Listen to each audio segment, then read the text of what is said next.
乡亲啊，这个9月中阳特别到咯，台南市长黄伟哲到盐水107岁人瑞陈黄色阿嬷的厝内致敬礼金，嘛代替颁证着总统府的敬老证，也有卫福部联名致敬的金锁片，希望每一位长辈时代拢会当过着健康美好的老年的生活。99中阳要到啊！台南市市长黄伟哲前几天亲身到盐水区107岁人瑞陈黄色的厝内祝福，送总统府的敬老证金锁片，还有台南市政府1万块的礼金红包。人瑞和厝内人拢笑嗨嗨，感受到政府对时代敬重和祝福。我们的陈黄色阿嬷，她的家里来跟她贺喜贺寿，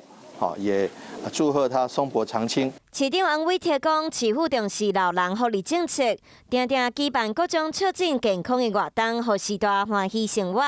希望时代会使更较健康，嘛感谢议员支持老人福利政策，让台南变做更较有爱的城市。少子化是国安问题人口老化也是国安问题，所以我们要老的要顾，小的也要顾。市府社会局局长陈英基表示，市府重视老人照顾，还有各种福利措施，积极推动长照2.0的服务，还有社区服务，都是要打造安心温暖的友善高龄社会。